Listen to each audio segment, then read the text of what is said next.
오늘도 정겨운 혹보감 이야기 한술 떠가시지요. 구독, 좋아요 꼭 눌러주시면 더 따뜻한 이야기로 보답드리겠습니다. 이야기 출발! 조선시대 어느 양반집에서 며느리가 아들을 못 낳고 딸만 낳았다는 이유로 3살배기 딸과 함께 눈길에 쫓겨납니다. 마을 사람들까지 혀를 차며 비웃었죠. 그런데 바로 그 순간 이 여인을 본 원님이 한눈에 반해버립니다. 결국 쫓겨난 며느리는 고을 최고 권력자의 정실부인이 되고 몇 년 후 몰락한 옛 시댁 식구들이 그녀 앞에 무릎을 꿇는 놀라운 반전이 벌어집니다. 과연 이 여인이 마지막에 한 말은 무엇이었을까요? 조선 중종 때 충청도 어느 고을에 대대로 벼슬해온 양반 집안이 있었습니다. 이 집은 3대째 관직에 몸담고 있는 명문가였어요. 하지만 이 집에는 큰 걱정거리가 하나 있었습니다. 맏아들이 장가를 든 지 벌써 5년이 흘렀는데 며느리가 낳은 건 딸아이 하나뿐이었거든요. 시어머니는 이것이 못마땅하기 짝이 없었습니다. 우리 집안 대가 끊기는 게 아니냐. 하루에도 몇 번씩 이런 소리를 했어요. 며느리는 이런 소리를 들을 때마다 마음이 찢어지는 것 같았습니다. 자신도 아들을 갖고 싶었지만 하늘의 뜻이 그렇지 않으니 어찌할 수 없었거든요. 시아버지도 며느리를 굽지 않게 봤습니다. 남의 집 딸을 데려다가 키운 게 이런 결과를 낳다니. 이런 말을 들을 때마다 며느리는 눈물을 삼켰어요. 시댁 식구들의 시선이 날이 갈수록 차가워지는 것을 느낄 수 있었거든요. 친척들도 한마디씩 거들었습니다. 아들 하나 없으면 제사는 누가 지내려고 하나? 우리 조상님들께 뭔 면목으로 제를 올릴 건가? 이런 말들이 며느리의 귀에 들어올 때마다 가슴이 미어져 왔어요. 남편마저도 점점 며느리를 멀리했습니다. 집안 어른들의 눈치를 보느라 아내를 두둔하지도 못했어요. 당신도 좀 노력해봐요. 이렇게 계속 있을 수는 없잖아요. 남편의 이런 말에 며느리는 더욱 절망했어요. 마지막 버팀목이었던 남편마저 등을 돌리는 것 같았거든요. 마을 사람들의 시선도 따가웠습니다. 우물가에서 만나면 수근거리는 소리가 들렸어요. 저 집 며느리, 아직도 아들 못 낳았다며? 벌써 몇 년째인데 참 답답하겠어. 이런 소리를 들을 때마다 며느리는 빨리 집으로 도망치고 싶었어요. 그래도 며느리는 최선을 다했습니다. 집안일도 열심히 하고 시부모님께 정성껏 모셨어요. 혹시나 해서 용한 무당을 찾아가 치성도 드리고 절에 가서 백일기도도 했습니다. 하지만 하늘은 여전히 아들을 주지 않았어요. 시간만 흘러갔고 시댁 식구들의 불만은 점점 커져갔습니다. 어느 날 시어머니가 며느리를 불러 앉혔습니다. 표정이 심상치 않았어요. 우리 집안에 아들이 없으면 제사를 누가 지내겠느냐? 며느리는 떨리는 목소리로 대답했어요. 어머님, 아직 시간이 있지 않습니까? 시간. 벌써 5년이나 지났는데 무슨 시간이냐? 시어머니의 목소리가 점점 커졌어요. 이제 답을 내야겠다. 우리 아들이 첩을 들이든지 아니면 내가 이 집을 떠나든지. 며느리는 깜짝 놀랐습니다. 어머님, 그런 말씀은 무슨 말이냐? 씨도 못 이을 며느리를 왜 두고 있어야 하느냐? 이 말을 들은 며느리는 충격을 받았어요. 자신이 이 집에서 아무 쓸모없는 존재 취급받고 있다는 걸 깨달았거든요. 그날 밤 며느리는 잠을 이룰 수 없었어요. 3살 난 딸을 바라보며 눈물만 흘렸습니다. 어머, 왜 우세요? 딸이 순진하게 물어봤어요.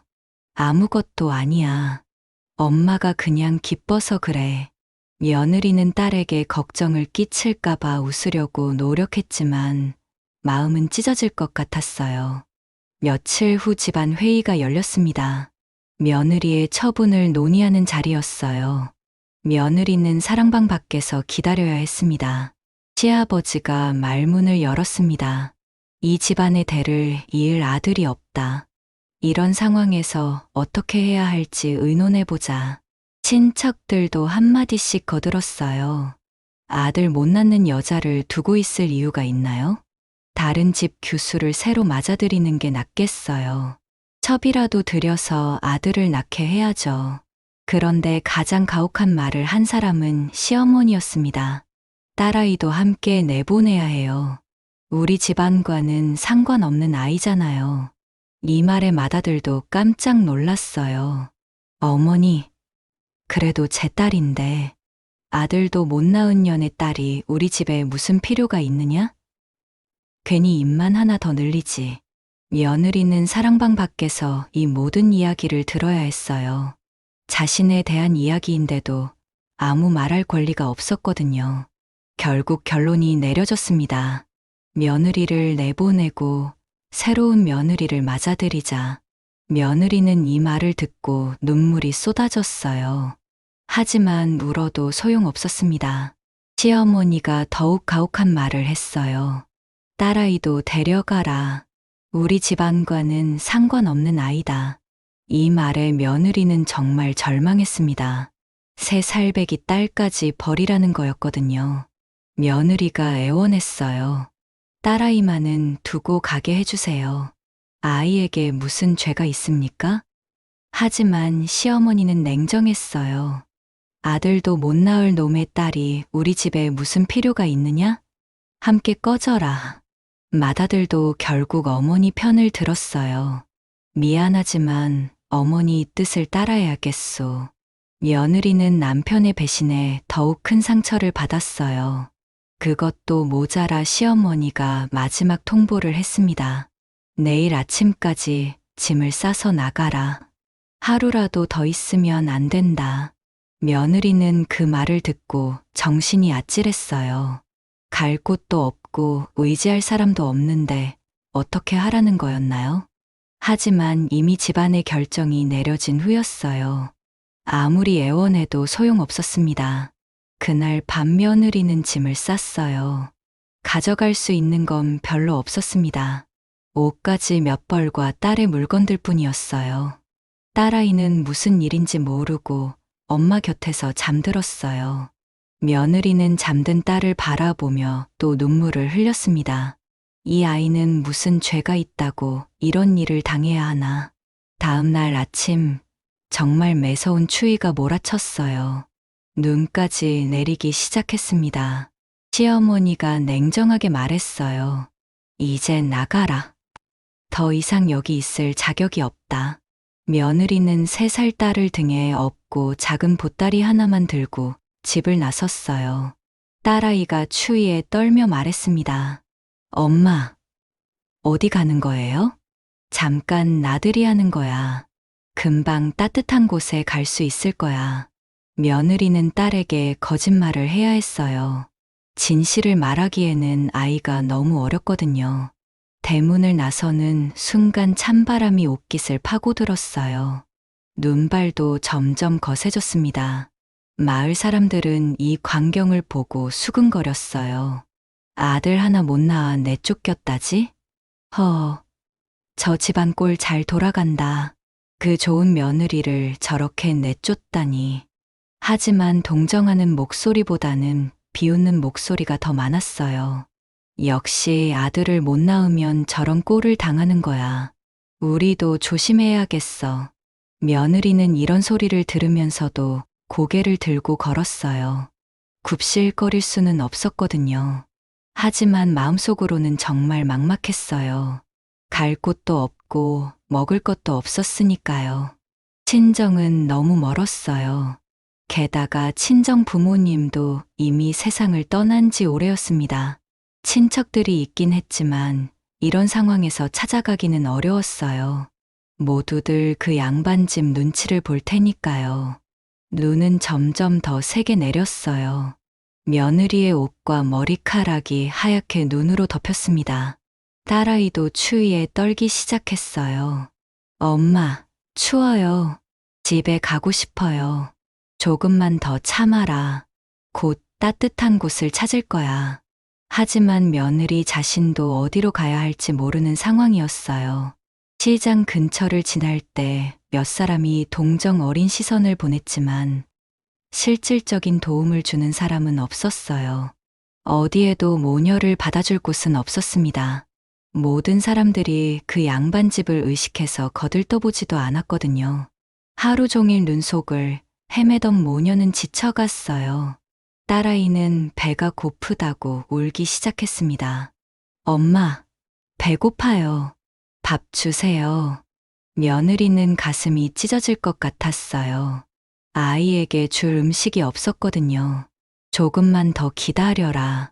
엄마가 뭔가 구해올게. 하지만 이런 눈보라 치는 날에 음식을 구할 방법이 있을까요? 해가 지기 시작했습니다. 이대로 가다간 모녀가 얼어 죽을 수도 있었어요.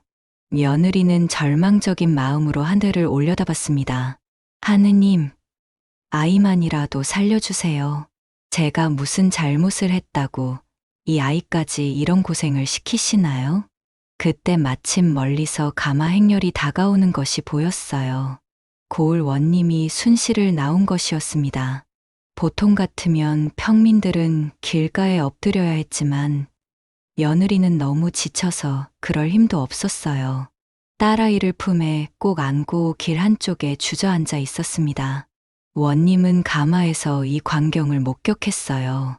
이런 추운 날씨에 어린아이를 안고 길에 앉아 있는 여인의 모습이 측은했습니다. 잠깐 멈춰라. 원님이 가마에서 내려 며느리에게 다가갔어요. 무슨 일이시오? 왜 이런 추운 길에서 아이와 함께 헤매고 있소? 며느리는 원님을 보고 깜짝 놀랐지만 정중히 절했습니다. 원님께서 직접 말씀을 걸어주시니 송구합니다. 원님은 며느리의 단정하고 기품 있는 모습에 감탄했어요. 비록 눈에 젖어 있었지만 고귀한 품격이 느껴졌거든요. 이런 추운 날 무슨 사연이 있기에 길에 나앉았소? 며느리는 눈물을 참으며 자신의 사연을 말씀드렸어요. 아들을 못 낳았다는 이유로 딸과 함께 쫓겨났다고 했습니다. 원님은 이야기를 다 듣고 나서 분노했습니다. 아들을 못 낳았다고 이런 혹독한 추위에 모녀를 내쫓다니. 그것도 3살배기 아이까지. 원님은 즉시 부하들에게 명령했어요. 이분 모녀를 내 관저로 모셔와라. 따뜻한 곳에서 쉬게 해드려라. 며느리는 원님의 은혜에 눈물을 흘렸습니다. 원님의 관저는 따뜻하고 아늑했어요. 오랜만에 제대로 된 음식도 먹고 따뜻한 곳에서 잠도 잘 수 있었습니다. 딸아이도 금세 기운을 차렸어요. 엄마, 여기 정말 좋아요. 며느리는 딸의 밝은 모습을 보며 조금 안심했어요. 며칠이 지나자 원님이 며느리에게 말했어요. 그 집안 사람들이 참으로 몰상식하오. 이런 훌륭한 분을 내쫓다니. 며느리는 겸손하게 대답했습니다. 과분한 말씀이십니다. 아니요. 내가 보기에 당신은 정말 훌륭한 분이요. 학식도 있고 품격도 있어. 원님은 며느리와 이야기를 나누면서 점점 그녀에게 마음을 빼앗겼어요. 며느리의 지적이고 단아한 모습, 그리고 딸을 사랑하는 모성애까지 모든 것이 마음에 들었거든요. 더욱이 며느리는 한문도 줄 알았고 시도 잘 지었어요. 그야말로 완벽한 여성이었습니다. 원님이 감탄했어요. 이런 재주를 가진 분을 몰라보다니 그 집안이 참으로 어리석소. 며느리는 부끄러워했지만 마음 한편으로는 기뻤어요. 오랜만에 자신을 인정해주는 사람을 만난 것 같았거든요. 한 달이 지났을 때 원님이 중대한 제안을 했습니다. 나와 혼인하지 않겠소? 며느리는 깜짝 놀랐어요. 원님, 그런 과분한, 나는 진심이요. 당신 같은 분을 아내로 맡고 싶소. 원님은 이미 마음을 정한 상태였어요. 당신이 낳은 딸아이도 내 친딸처럼 여기겠소. 며느리는 이 제안에 감격했습니다. 자신뿐만 아니라 딸까지 받아주겠다는 거였거든요. 하지만 한편으로는 걱정도 되었어요. 원님, 저는 이미 한 번 혼인한 몸입니다. 그런 여인을 정실로 맞으시는 것이 그런 건 상관없소. 중요한 것은 지금이요. 원님의 확고한 의지에 며느리는 더 이상 거절할 수 없었어요. 결국 두 사람은 혼인하게 되었어요. 이 소식이 마을에 퍼지자 사람들이 깜짝 놀랐습니다. 내쫓긴 며느리가 원님과 혼인한다고? 세상에, 그럴 수가 있나? 특히 며느리를 내쫓은 그 양반집 사람들은 얼굴이 새파랗게 질렸어요. 시어머니가 중얼거렸습니다. 저런, 우리가 큰일을 저질렀구나. 시아버지도 후회하기 시작했어요. 괜히 성급하게 내쫓았나? 맏아들은 더더욱 당황했어요. 자신의 전 부인이 이제 고을에서 가장 높은 지위에 오르게 된 거였거든요. 하지만 이미 엎질러진 물이었습니다. 새 며느리도 이미 들어온 상황이었으니까요. 혼인 준비가 한창일 때 온 마을이 들썩였어요. 원님의 혼인이니까 모든 사람들이 관심을 가졌거든요. 그런데 그 중에서 가장 복잡한 심경인 사람들이 있었으니 바로 며느리의 옛 시댁 식구들이었어요. 그들도 체면상 축하해야 했지만 정말 민망하기 짝이 없었습니다. 혼인식 날이 되었어요. 온 고을 사람들이 구경하러 몰려들었습니다. 새 신부가 된 여인은 정말 아름다웠어요. 화려한 원님 부인 옷을 입고 있으니 완전히 다른 사람 같았습니다. 시어머니가 속으로 생각했어요. 저렇게 훌륭한 사람을 우리가 내쫓았다니. 이제 여인은 고을에서 가장 높은 지위에 있는 원님 부인이 되었어요. 모든 사람들이 그녀에게 절하고 존경의 표시를 해야 했습니다. 그런데 진짜 시험은 이제부터 시작이었어요. 과연 이 여인이 어떻게 복수를 할 것인지, 아니면 과거를 잊고 새로운 삶을 살 것인지 모든 사람들이 지켜보고 있었거든요. 특히 옛 시댁 식구들은 불안에 떨고 있었어요. 혹시 새 권력자가 된 여인이 자신들에게 보복을 하지 않을까 하는 걱정 때문이었습니다. 하지만 원님 부인이 된 여인은 의외의 모습을 보였어요.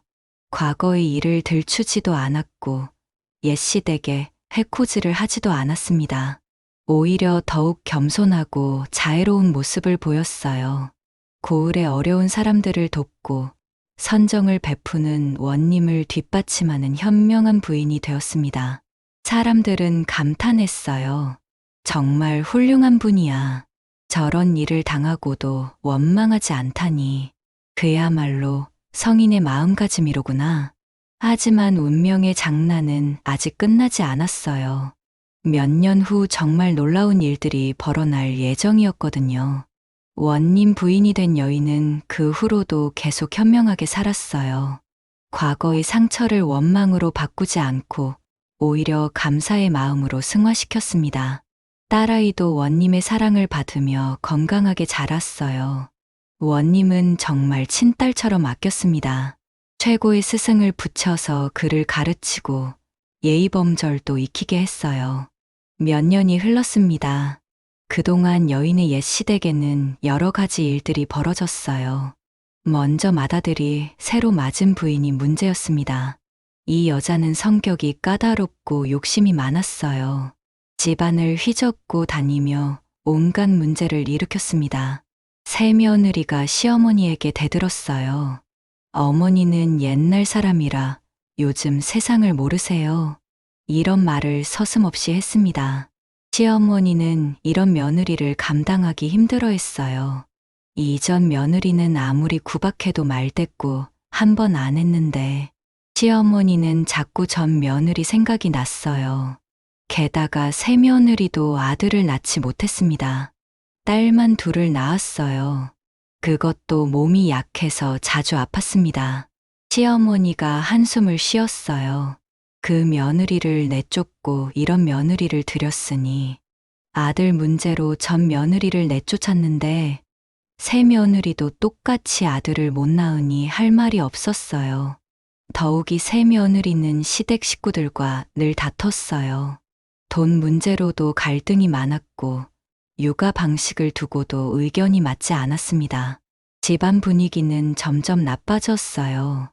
맏아들도 새 부인과 사이가 좋지 않았습니다. 전 부인과는 달리 새 부인은 고집이 세고 자기 주장이 강했거든요. 당신은 왜 이렇게 무능해요? 다른 집 남편들은 벼슬도 하던데, 당신은 왜 이렇게 무능해요? 다른 집 남편들은 벼슬도 하던데, 새 부인은 남편을 자주 비난했어요. 맏아들은 이런 아내가 싫어서 술에 빠지기 시작했습니다. 전 부인은 나를 이해해주고 위로해줬는데, 술에 취해서는 전 부인 생각을 자주 했어요. 그때는 그 소중함을 몰랐던 거죠. 설상가상으로 집안 재정도 기울기 시작했습니다. 맏아들이 술에 빠져서 집안일을 제대로 돌보지 않았거든요. 농사도 소홀히 하고 장사도 제대로 하지 않았어요. 게다가 새며느리가 돈을 물쓰듯 썼습니다. 비싼 옷과 장신구를 자주 사들였고 친정 식구들에게 보낼 선물도 아끼지 않았어요. 빚이 눈덩이처럼 불어났습니다. 시아버지가 절망했어요. 우리 집안이 이렇게 망할 줄 누가 알았겠나. 친척들도 하나둘 등을 돌렸습니다. 빚 독촉에 시달리는 집안과 엮이기 싫어했거든요. 전에는 우리 집이 명문가라고 해서 다들 잘 보였는데 이제는 아무도 찾아오지 않았어요. 더욱이 마을에서의 평판도 나빠졌어요. 저 집은 좋은 며느리를 내쫓고 못된 며느리를 들였다더라. 그 바람에 집안이 완전히 망해가고 있다지? 하늘이 벌을 내리는 거 아닐까? 사람들의 이런 수군거림이 시댁 식구들의 귀에 들어왔어요. 시어머니는 후회가 밀려왔어요. 그때 그 며느리를 붙잡았어야 했는데, 하지만 이미 늦었어요. 그 며느리는 이제 원님 부인이 되어 하늘 높은 줄 모르는 지위에 있었거든요. 몇 년이 더 지나자 이 집안은 완전히 몰락하고 말았어요. 빚쟁이들이 매일 찾아와서 돈을 내놓으라고 난리였고, 결국 집과 땅을 팔아야 할 처지가 되었습니다. 시아버지가 통곡했어요.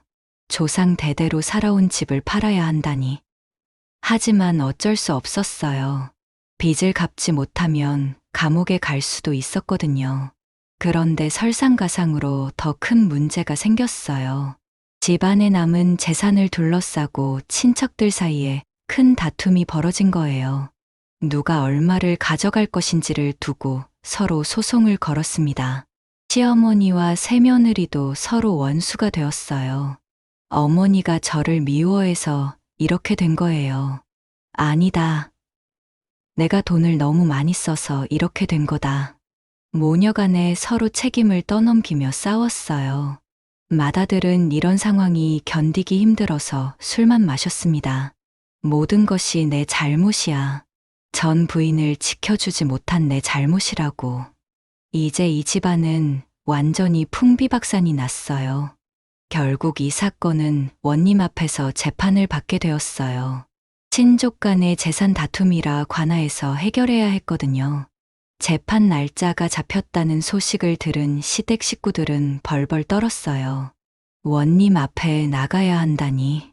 그런데 원님 부인이 이제야 그들은 자신들이 저지른 일의 심각성을 깨달았어요. 자신들이 내쫓은 며느리가 이제 자신들을 심판할 위치에 있다는 것을. 재판날이 되어 옛 시댁 식구들이 관하로 출두했습니다. 관하는 엄숙한 분위기였어요. 그들은 원님 앞에서 무릎을 꿇고 앉아야 했습니다. 시어머니는 떨리는 마음으로 고개를 숙이고 있었어요. 몇 년 전과는 완전히 달라진 자신의 처지가 비참했습니다. 드디어 원님이 나타났어요.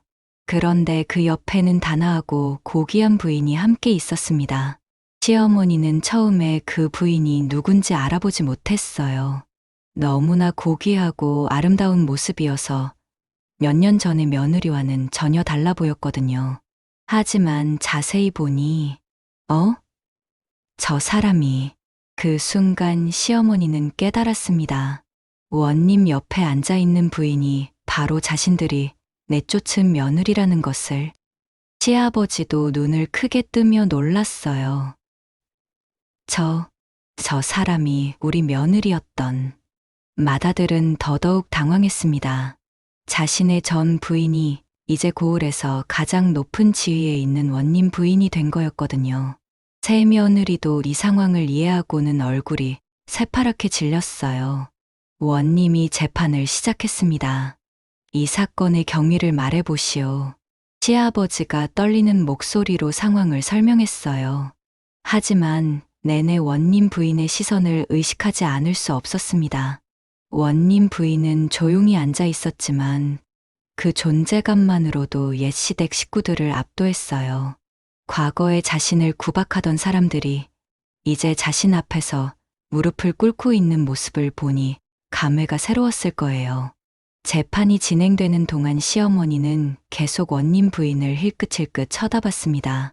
예전에 자신이 그렇게 구박하고 내쫓았던 며느리가 이제 자신보다 훨씬 높은 자리에 앉아 있는 게 믿기지 않았어요. 그때는 아들도 못 낳는다고 그렇게 구박했는데 이제 그 며느리는 원님의 정실 부인이 되어 최고의 지위에 올라 있었어요. 맏아들도 전 부인을 바라보며 복잡한 심정이었어요. 그때 자신이 어머니 편만 들지 말고 아내를 지켜줬다면 지금쯤 자신이 원님의 사위가 되어 있을 수도 있었을 텐데 말이에요. 새 며느리는 더더욱 위축되었어요. 자신 때문에 집안이 망했다는 소리를 들어왔는데 정작 전 며느리는 이렇게 크게 성공한 것을 보니 자괴감이 들었거든요. 재판이 거의 끝날 무렵이었어요. 원님이 판결을 내리려는 순간 원님 부인이 조용히 일어섰습니다. 원님이 부인을 바라보며 물어봤어요. 부인께서 무슨 말씀이 있으신가요? 원님 부인이 옛 시댁 식구들을 바라보며 천천히 말했습니다. 여러분, 오랜만입니다. 이 말에 모든 사람들이 긴장했어요. 과연 무슨 말을 할까요? 원님 부인이 계속 말했습니다. 아들은 못 낳아 버리신 며느리, 결국 이 자리에 다시 앉았습니다. 시어머니는 얼굴이 새빨갛게 달아올랐어요. 그때 저를 버린 게 여러분의 진짜 화근이었지요. 이 말을 듣고 시아버지는 고개를 숙였습니다. 저희가 잘못했습니다. 원님 부인은 차분하게 말을 이었어요. 하지만 저는 여러분을 원망하지 않습니다. 오히려 감사해요. 모든 사람들이 깜짝 놀랐어요. 감사하다니? 무슨 말씀인가요? 그때 저를 내쫓지 않으셨다면 지금의 제가 있었겠어요? 시어머니는 할 말이 없었어요. 원님 부인이 마지막으로 말했습니다. 아들을 못 낳았다고 구박하셨지만 제 딸이 바로 여기 있습니다. 그때 13살 정도 된 아름다운 소녀가 어머니 곁으로 다가왔어요. 정말 고귀하고 아름다운 모습이었습니다. 이 아이는 이제 원님의 딸로 자라고 있어요. 여러분이 버린 아이가 지금은 이 고을에서 가장 귀한 대접을 받고 있습니다. 시어머니는 그 소녀를 보며 눈물을 흘렸어요. 자신이 버린 친손녀였거든요. 그 아이가 이렇게 훌륭하게 자랐구나. 원님 부인은 온화한 미소를 지으며 계속 말했습니다. 그리고 말씀드릴 게 하나 더 있어요. 모든 사람들이 숨을 죽이고 들었어요. 저도 이제 아들을 하나 낳았답니다. 이 말에 모든 사람들이 깜짝 놀랐어요. 원님과의 사이에서 낳은 아들이 있다는 거였어요. 원님 부인이 미소 지으며 말했습니다. 아들 낳는 것이 그렇게 어려운 일이었나요? 좋은 남편을 만나니 저절로 생기더군요. 이 말에 맏아들은 더더욱 후회했어요. 자신이 좋은 남편이었다면 전 부인도 아들을 낳을 수 있었을지도 모르는 일이었거든요. 원님 부인이 마지막으로 말했습니다. 세상 일이란 참 모르는 일입니다. 여러분이 쓸모없다고 여긴 것들이 가장 소중한 것이 되기도 하니까요. 그리고 잠시 후 덧붙였어요. 아, 그리고 이번 재산 다툰 거는 제가 중재해드리죠.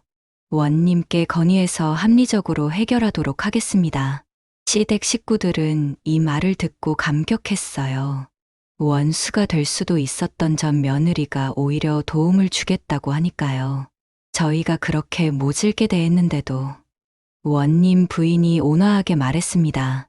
저는 이미 모든 것을 용서했어요. 과거에 매달려 있기보다는 앞으로 잘 살아가시기 바랍니다. 이 말을 들은 모든 사람들이 숙연해졌어요. 특히 시어머니는 자신의 잘못을 깊이 깨달았습니다. 아들 낳는 것만이 전부라고 생각했던 자신의 편견이 얼마나 어리석었는지 알게 된 거예요. 그날 이후 이 이야기는 온 고을에 퍼져나갔습니다. 사람들은 이 이야기를 들으며 많은 것을 깨달았어요. 아들이 없어도 행복할 수 있다는 것, 그리고 사람을 함부로 판단해서는 안 된다는 것을 말이에요. 특히 며느리들에게는 큰 위로가 되었습니다. 아들을 못 낳아도 절망할 필요 없구나. 진정한 행복은 다른 곳에 있을 수도 있어. 좋은 남편을 만나는 것이 더 중요해. 시어머니들에게도 교훈이 되었어요. 며느리를 함부로 구박하면 안 되겠구나. 아들만 귀한 게 아니라 딸도 소중해. 원님 부인은 그 후로도 계속 현명하게 살았어요. 과거의 상처를 원망으로 바꾸지 않고 오히려 감사의 마음으로 승화시켰습니다. 딸아이도 훌륭하게 자라서 좋은 집안으로 시집을 갔어요.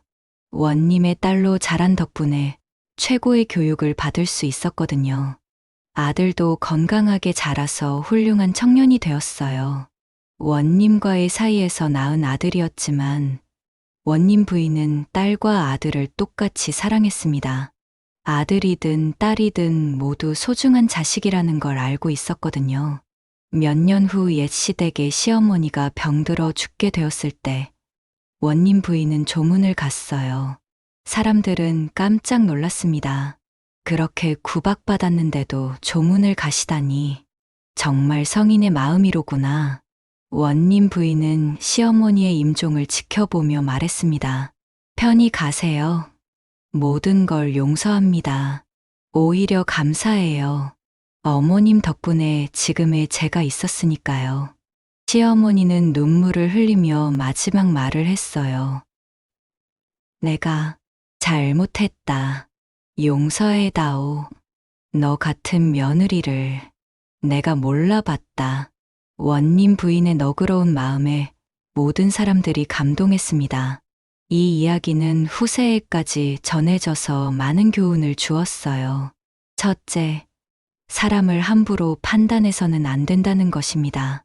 겉으로 보기에 쓸모 없어 보이는 것이 실제로는 가장 소중할 수 있어요.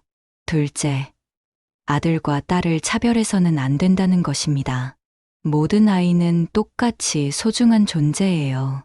셋째, 어려움이 닥쳐도 절망하지 말아야 한다는 것입니다. 인생은 언제 어떻게 바뀔지 모르거든요.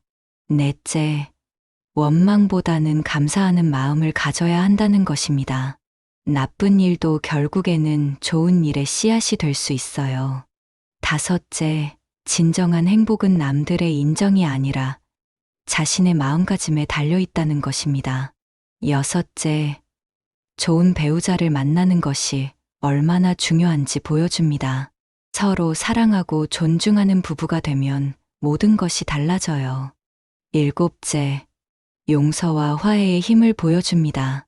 원망하고 복수하는 것보다 용서하고 앞으로 나아가는 것이 더 아름다운 삶이에요. 이 모든 교훈이 조선시대 한 여인의 파란만장한 인생 이야기 속에 담겨 있습니다. 아들을 못 낳는다는 이유로 쫓겨났지만 결국 더 큰 행복을 찾은 여인의 이야기, 그리고 편견과 차별로 인해 진짜 보물을 놓친 시댁 식구들의 후회스러운 이야기, 현재를 살아가는 우리에게도 이 이야기는 큰 의미를 줍니다. 성별에 대한 편견을 버리고 모든 사람을 소중히 여기며 어떤 상황에서도 희망을 잃지 않는 것이 얼마나 중요한지 깨닫게 해주거든요. 우리도 이 여인처럼 어려운 상황에서도 원망하지 않고 감사하는 마음을 가져봅시다. 그리고 다른 사람을 판단할 때는 편견을 버리고 진정한 가치를 보려고 노력해봅시다. 이런 마음가짐이 있다면 우리의 삶도 이 이야기 속 여인처럼 아름다운 반전으로 가득할 것입니다. 오늘 조선시대 쫓겨난 며느리의 놀라운 인생 역전 이야기 어떠셨나요? 편견과 차별의 어리석음, 그리고 진정한 행복의 의미를 깨달을 수 있는 감동적인 이야기였습니다. 이런 교훈과 감동이 담긴 옛날 이야기가 도움이 되셨다면 구독과 좋아요 버튼을 눌러주시면 감사하겠습니다. 앞으로도 더 재미있고 의미 있는 역사 속 인물들의 이야기를 준비해서 들려드리겠습니다. 시청해 주셔서 감사합니다.